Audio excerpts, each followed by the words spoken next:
Yeah, welcome everybody. Thanks for waiting on me. We just got off the practice field, so been an eventful day, but been a great day. I don't know, in all the years of recruiting, we were talking driving over the practice field that if we've ever honestly had a day like this where so many things went in our favor. Had a few recruits here that went down to the wire, and really proud of our staff.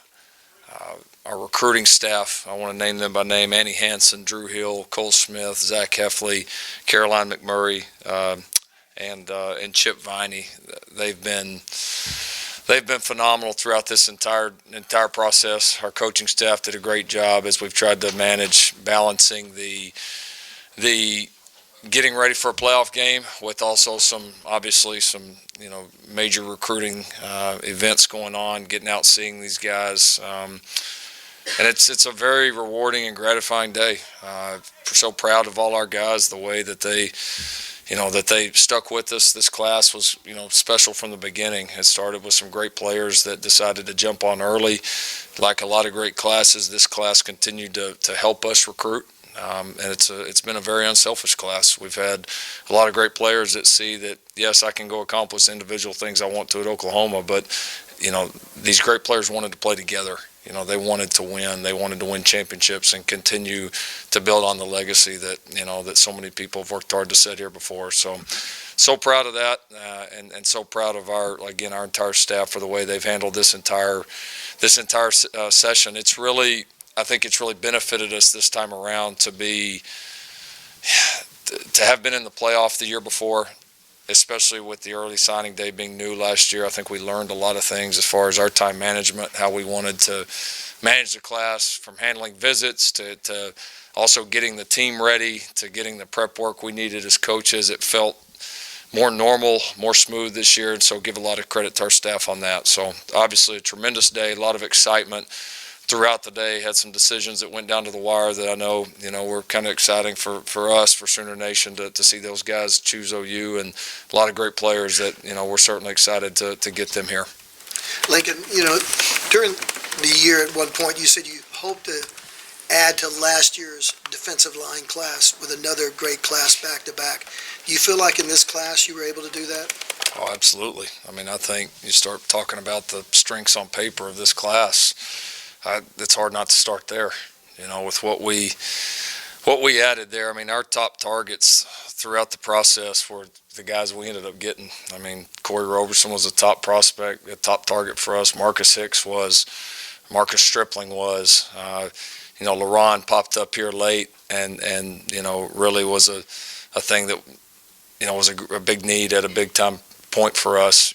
Derek Green was one early that we really identified, really loved, out in North Carolina. So it was one of those deals where it just kind of came together, and give Calvin Thibodeau a lot of credit.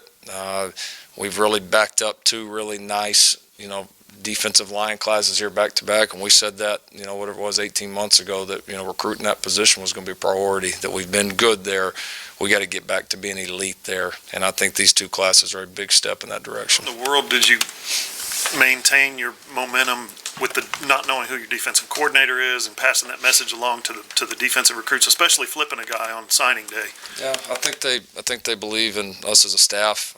I think our guys believe in this program when they are able to get here and see it with their own eyes. They see where we're at, which is at a great place right now, but I think they also feel, like everybody does in this building, strong about where we're going, and the fact that we can get so much better. And I think our players see that, and so I think they trust us, and they trust the direction that this thing's going. They trust any changes that we'll make are going to be in their best interest and do nothing but make this program better. And I think that we've been able to be upfront and honest. I mean, that's always our number one approach in recruiting, no matter if it's good news, bad news, whatever it is we always try to be straightforward with these guys, and I think I think our prospects, their families appreciate that. You described the process the last couple of days with Cordell.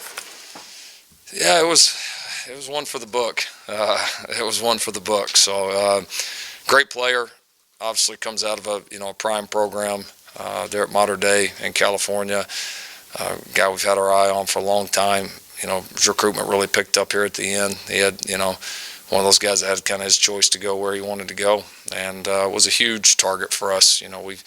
Safety was certainly a position we wanted to continue to address in this class, and he gives you some great versatility that we're excited about. Physical, but also can cover, and really love the kid and his maturity. So it was a tough decision for him, and it came down to the wire. But it was a cool moment when he chose the Sooners. We all saw obviously the celebration. Is that kind of a culmination of how much work goes into each and every one of these recruitments? Yeah, no doubt. It's one of those celebrations. I guess that one got put out on social media, but every time one of these guys commits, it's not always captured on video, but there's a extreme level of excitement because we're competing for the best players in the country, and it's competitive. There's no doubt about it. And these guys got a lot of good places they can choose. So when they choose OU, they trust us with their future and developing them and being all that we need to be for them. It's a great feeling, and Jay doing that today was pretty awesome. Is that way you usually react when a guy says it's OU? It's pretty, yeah. It's we get pretty excited. It's no different than scoring a touchdown or winning a big game. It's the competitive parts that that have got to come together, and you've got to win your fair share. And so we have fun with it. I think as everybody can see, we put a lot into recruiting. We put our heart and soul into that too, as much as we do, winning games. We know it all matters. We got a staff that's, led by a recruiting staff that's fully invested in it. And so, absolutely, we definitely get excited when a guy chooses us. Do you enjoy recruiting? Do you just absolutely enjoy it, or is it just something you have to do as part of the job? No, I enjoy it. Like anything, there's parts of it at times that maybe you wish weren't part of it. But the process of getting around all over the country, getting to kind of know these guys, that evaluation part's fine. I enjoy more of getting to know them and their families throughout the process. And then I do enjoy the competitive part of it, without a doubt. It's, again, no different in a game. It's a chance to compete and put our best foot forward. Can Spencer Rattler start for you next year, do you think? Oh, a lot goes into that.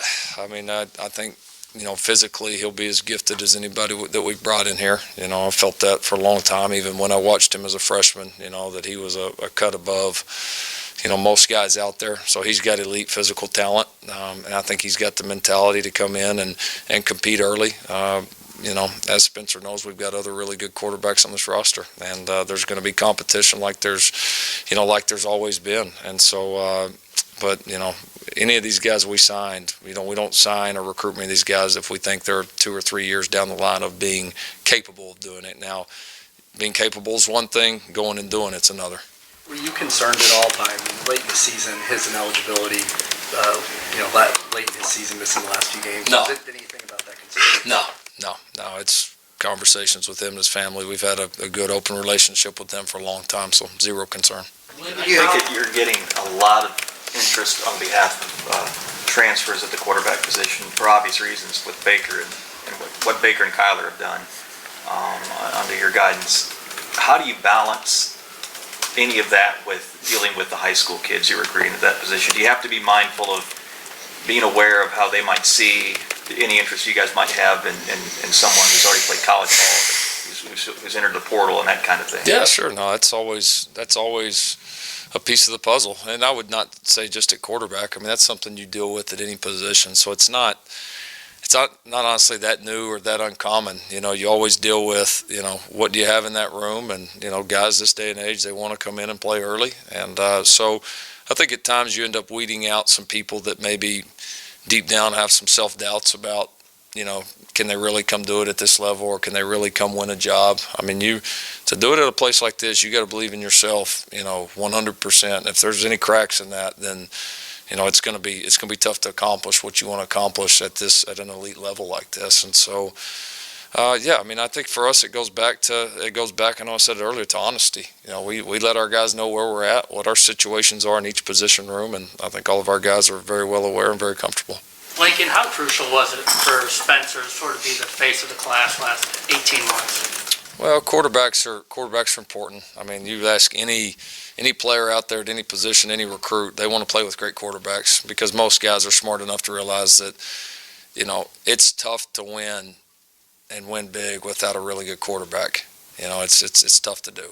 and guys want to play with great quarterbacks. And so, yeah, Spencer, jumping on early, did a great job as kind of being one of the leaders there. But we had several guys that that jumped on early, that really helped us recruit, that kind of, kick-started this whole thing and kept momentum going. I mean, Jonathan Perkins was another guy that was phenomenal with that. Theo Weiss was great. Stacy Wilkins, EJ, Ndoma-Ogar, he was awesome. I mean, there's several. I'm probably missing a few, honestly, right now. But our guys most of these guys were all in from the beginning, and they just wanted to continue to build this thing into a very special class, and they're a huge reason why it is what it is right now. Lincoln, you offered him going into his sophomore year. So, Who you are? Spencer, and obviously quarterbacks is your deal. What did you see in him that early that you'd make a commitment to him as well as him make a commitment to you? Yeah, he was the earliest player that I've ever offered. We were in the Bud Wilkinson over there before we came to this facility, and Tim Kish, with all his West Coast connections, brought his film into my office and said, "I want you to watch this get quarterback." And I looked at it and I saw he was at 2019, and this was right after the 2015 season. I'm like, "You want me to watch a freshman?" Kind of like, really? And then to turn on the tape, I was like, "Well, okay," And so I got out that spring and saw him, and I could see right away that. You could see there was something special there, and as I got to know him and his family, it made offering him, not a tough decision. And there's the uncertainty maybe for players about who the defensive coordinator will be, but what about position coaches that are out recruiting those guys? How curious are players about those jobs, and what are you able to tell them as far as reassurances that those guys will also be there or not, I guess? Yeah, I mean, I think again, you always have to be as honest as you can with what you know right now, and they know what I know, and they know what these coaches know. That just like any season, any school in America, you're going to sit down at the end of the year and you're going to evaluate things. And there's no, players know there's no guarantees for coaches anywhere. I mean, but I do think our players consistently across the board can feel the stability within this program right now, and this is as stable of a program and a setting and a staff as you're going to find. I mean, Oklahoma is just, so you don't see this program doing this. It stays right there, and that level of stability can be felt when these guys come on official visits, when they get around the program, when they compare it to other places they go, they feel that. And so I think they understand where we're at. We've been totally upfront, and I think they're confident in any direction that we decide to take. A lot has been made of keeping the defensive class together despite the defensive coordinator change you made in October. Was that something you were worried about at all in the aftermath of that it might shake things up a little bit? I mean, it's possible, but I don't think you can let that stand in the way of doing what you think's right. And I felt like we had built up enough of a relationship with these guys. I think Oklahoma had made enough of an impression on these guys that, if you lose a guy or two over it, yeah, you hate it, but you got to go find other people, and that's part of it. But I think they understand the direction we're going. They understand, that we're always going to be looking out to make things better, and we're not going to let anything stand in the way of trying to make this thing as good as we possibly can. We got a great pipeline in Allen, Texas. Yeah. You're going to be disappointed if you don't ever get who you want out of there, because it seems like you just pull 2 or 3 every year. Yeah, it's been Allen's been great to us, as have so many schools across the country, in Oklahoma and Texas, East Coast, West Coast. We've got some, though, that have really, been good to us, and Allen certainly towards the top of the list, if not at the top, with, what Kyler, Bobby, Lee, Tay Evans, obviously EJ, Theo today. That school has been tremendous. And so, I think there's, what those guys have been able to see is a history of not only guys coming here, but coming here and doing extremely well. And so, great relationship with those guys, those coaches, and it's been very, I think we've been good to them and they've been good to us. Do you know what you want your defense to look like next year? Right now, today, do you know exactly what you want, or are you going to hire a coordinator and say, it's yours? Or does it even matter today? Oh, it doesn't matter a ton today. What matters today is getting this class signed and trying to get ready to beat Alabama. Have I thought about it some here, traveling, doing all this? Yeah, sure I have. But I know I don't have to make a decision right now. I know that, things are going to continue to evolve and change, both in our program and on the outside, that could have effects on that. But Would you, generally speaking, do I know what I'm looking for? Yes. You have a timetable yet? No, we're going to get through the games and then we'll see. How crucial was that closing kick today, adding guys like Cradell and Marcus Stripling, and especially kind of what message it might send for the defense moving forward? Yeah, I think it just shows the confidence these guys have in this program and where we're going. And I think they understand the big picture vision here, that even though we're having a ton of success on the field right now, there's not a sense of satisfaction here at all. Like, you know, this is getting ready to get better. And our people feel that, these recruits feel that, they see it, and they want to come be a part of it. The second straight year, it seemed like you got a lot of really good offensive players to commit early, and then the final weeks and maybe into February, you know, you're going after more defensive guys. Is that a staff decision or just kind of the way it's broken out the last 2 years? Yeah, I would say more just how it's played out.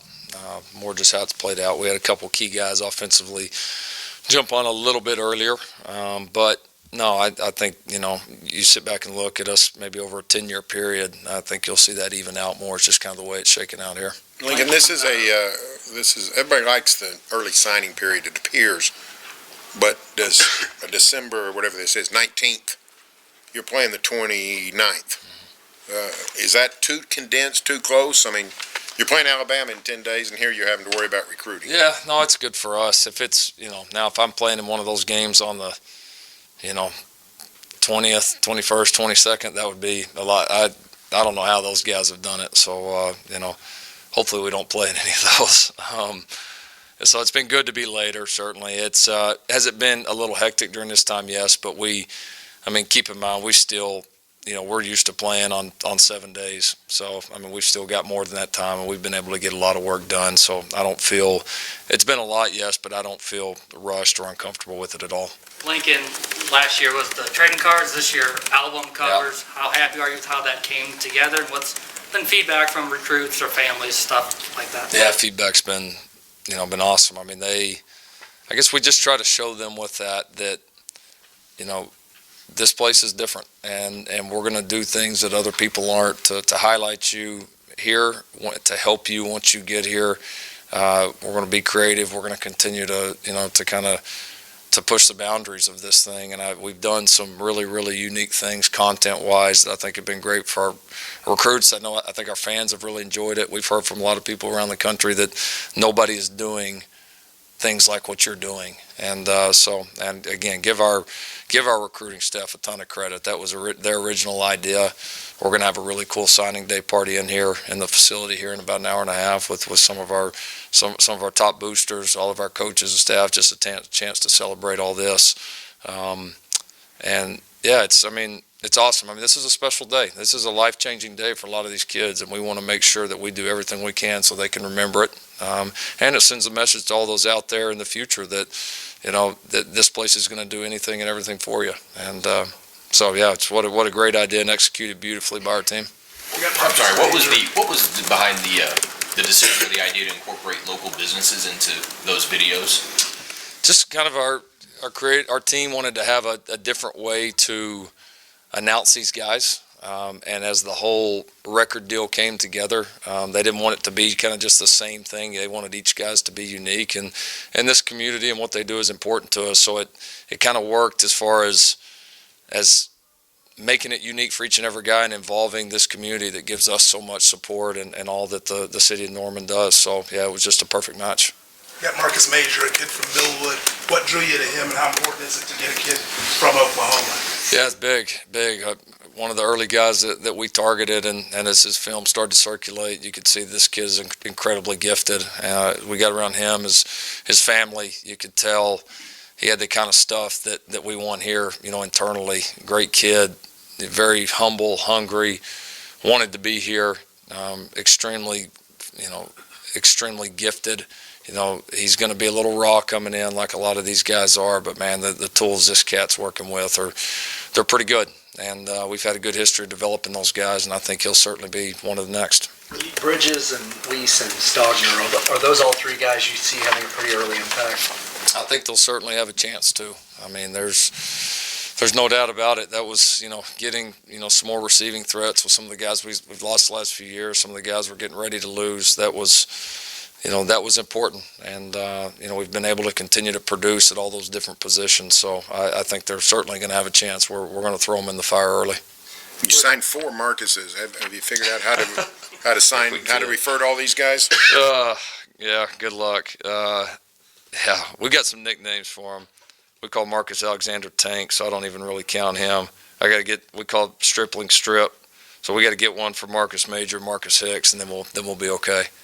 Stogner, size-wise, he's a traditional tight end. How are you really looking forward to kind of being able to use that in the offense again? Yeah, no doubt.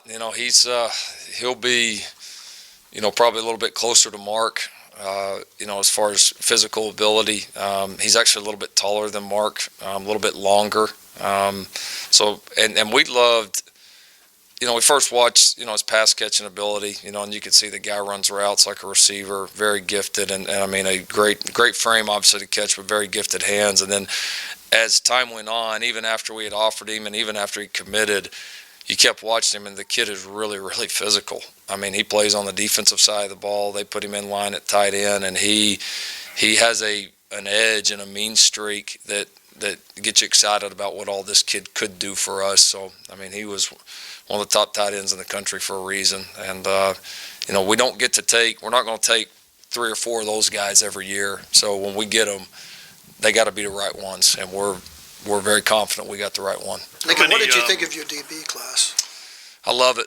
I think, the safeties are it's a great group. We added some size, some physicality, with Jamal, obviously with Credell. Those guys have some real pop. I like the corners. Jaden Davis was another guy. I didn't mention him earlier that was really key to this whole class, that was kind of all in, recruited his tail off, very, very invested. He's kind of that, I could see him being the leader of that group, kind of has that spunk, that charisma, that just kind of that it factor about him. So it's great to get him out of St. Thomas down in Fort Lauderdale. Woody Washington was a big key to it. It really reminds me a lot of Trey Norwood. Very smooth, athletic, one of those guys that's kind of just good at every single thing that he does. We love the DB class. I think it's you got to continue to have great DBs in this league, as we know, and I like this class as a whole. How many more do you expect to sign in February? We got a few more still out there, so we'll have a few more surprises for everybody. Any Oklahoma kids? We'll see. With the balance, you talk about balancing transfers. Obviously, it started with the grad transfers, and now it's the pool. Is that kind of leaning towards kind of reminding you of kind of free agency type deal? And what are kind of your thoughts on all that? Yeah, no, it's different. It's, having somebody, we got some people in our office that monitor the portal each day, and it's different. You can argue whether it's good or bad, but I do like it is a little more organized in that who is available and who's not. That part is nice. Probably a little early to say on that, overall feelings on it, because, kind of like the new signing period last year, we're just getting started with that. But you do like at least being aware right now. You kind of think it, along with free agencies and professional sports, kind of added to a little bit more interest as, because some of the bigger names are getting thrown around. And it is a big deal. It's like its own little season with professional. Could you foresee it maybe turning into something like that potentially, where it's like a bigger deal? Yeah, I don't know if that's. I don't know. I don't know what my feelings are. I don't want it to get too much professional, because this isn't professional. But at the same time, is it very similar to a waiver wire right now? Is it going to gather a lot of attention? Yes. Like I said, I just hope we don't have too many guys doing it. There's some guys that do it for great reasons, and it's certainly, the right thing to do. A guy like Trevor Knight a few years ago. I mean, that was absolute right decision for him, and worked out great for him. And so you hope it doesn't become bigger than it needs to be, I guess is my point. We talk about the transfer portal and knowing who's out there. Is there less now worrying about reaching out through intermediaries and trying to do all that kind of stuff now that you just go to see a list and say these are the guys that are there? Yeah, I think that's fair. I think there is less of that, and I think they've also, planned on hammering down more on the tampering rule and those that do tamper, which is good. So I mean, I think that's a pretty good combination.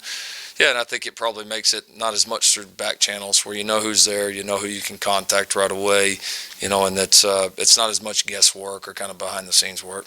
Lincoln, did you get any feedback from kids the last few weeks along the lines of, look, I love everything about what you're pitching me here, and I'd like to come play for you, but there's this thought that you might not be there much longer. I hear you, I see you with regard to the NFL, or I hear from other coaches that you're not going to, your near future is in the NFL. Did you get that, and if so, what was your response? Yeah, no, they heard that from plenty of other coaches out there that seem to be experts on it.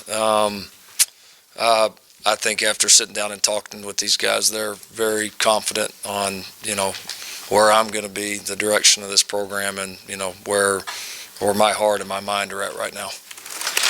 Lincoln, has anyone expressed a option that they want to transfer from your program? We've had some guys talk about it. Some of these guys are, getting ready to potentially play in playoff games. With that going on, it's a little bit different when your team's, I think, in the playoff versus not in the playoff. I mean, it's just the whole deal is, and they're both great, but that may delay potentially some of ours that would explore that option. So those are always open conversations we have. They're honestly not that different than what we would normally have. Just now, the name would at some point go into a portal, but you always know guys that that are maybe thinking about it. We encourage our guys to come talk to us about it. We don't want there to be secrets. We want to be able to address it and be able to guide them and help them in any way we can. More questions? Can I ask you a question about Alabama? Yeah, sure. While you're in front of us. Yeah. Last week the topic was about their offense and what you're up against with regard to that. Curious what your early impressions are of what they've got defensively. I keep reading stories and I keep seeing the word vulnerable.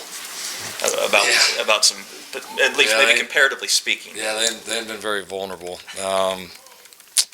Every game you turn on is about 50-10. So they're a tremendous team defensively. They're really good. They're strong up front. As they've traditionally been. I mean the D tackle 92 he's phenomenal. Elite player that's had an elite year. It's really, really good, as good as we've played against, without a doubt. They got a nice combination up front of size, but also athleticism to be able to rush the passer. It's a unique blend.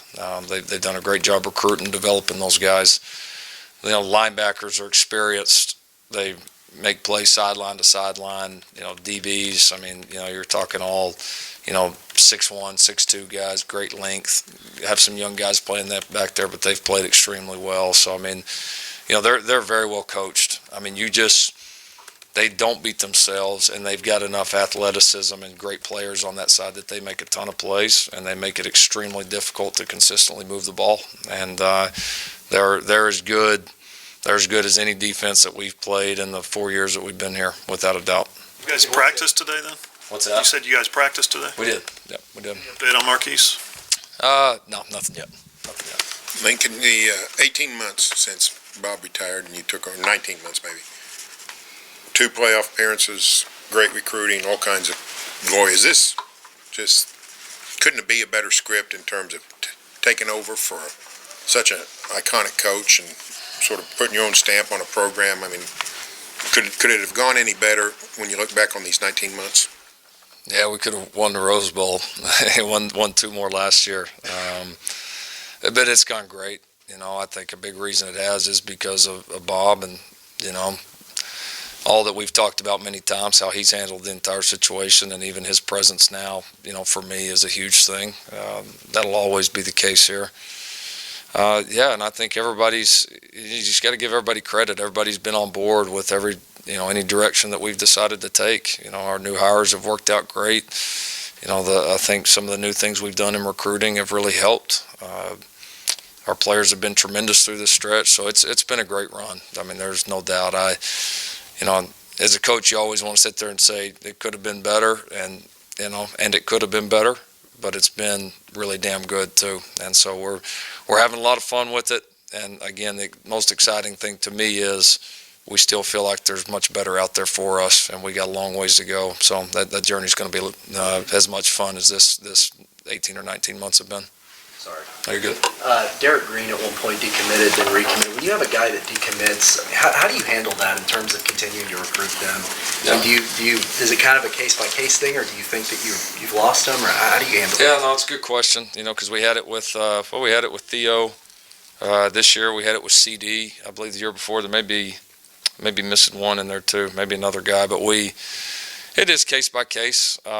We try not to get too emotionally up or down. I mean, it's recruiting's kind of like a game. You may be down in the first quarter and you can't go lose your mind. You got to keep playing and keep swinging. At times when somebody decommits, maybe it's the right thing and you don't pursue them. And at times you decide you still want to recruit them and they still want you to recruit them. And it's just a bump in the road, but it's not the end. And so I think we've been able to keep our poise in those situations and continue to have belief that our place is the best for them, continue to be honest with them. And yeah, we've been fortunate. A lot of these guys a high number of the guys that have decommitted from us have came back. And I attribute that to the poise, the hard work of the staff, and then just the honesty in which the way we deal. Back to my question about the transition. Do you take it as sort of a compliment that somebody has mimicked what you guys did, which is Ohio State? Not an exact replica, but very similar. And that's not what they've been doing historically. Historically, they've gone out and hired somebody. Now they're saying, "Hey, let's just promote somebody from within." You take that as a compliment that somebody like Ohio State would say, "Let's do the Oklahoma model." I honestly haven't thought of it that way. Been asked about it a few times. I don't know that I take it as a compliment. I think, we took a situation. This has happened before. A lot of times it doesn't happen well. I think everybody involved would probably take it as a compliment because it's not easy. It's a lot of people have got to put their own personal feelings aside, or it's got to totally be, everybody's got to be invested in the program, and it's got to be more about the program than it is them. And you got to have people at the top that are totally invested in it. So yeah, it's something we're proud of, without a doubt. It's something I'm proud of, and proud to be associated with Bob, Joe, President Bourne, President Galgley, now the staff. I mean, so many people have to really be aligned to make this work, and so far everybody's been great. Lincoln, I'll follow up on that, Ruffin. Was there maybe a time when he had to get accustomed to calling plays for this team, jumping back into a defensive coordinator role, specifically with just a team that he hadn't had control of for a long time? And how have you seen him progress in that area over the last, since he jumped into that spot? Yeah, no, I think there's that, a little bit for everybody when you haven't done it in a while, but he's done it a lot throughout his career. So it kind of like riding a bike. It didn't take him long. We really got a lot of reps in those first 2 weeks. I thought he called a beautiful game at TCU and has continued to adjust and get smoother. A lot of it's not just the calls. A lot of it comes down to just the organization, especially when you're in the box, how do you communicate with your guys? How do they communicate with the kids? I mean, there's so many little intricacies, that you've got to work through to make sure that it works without any hitches. And I think our groups continue to work and do that. And again, I'm excited about the direction that we've headed there. And Ruffin's been a huge part of that. And I think we've played some of our best ball here at the end. And I think, we got a chance to play even better here in the next couple. Thanks, Coach. Thanks, everybody. Lincoln,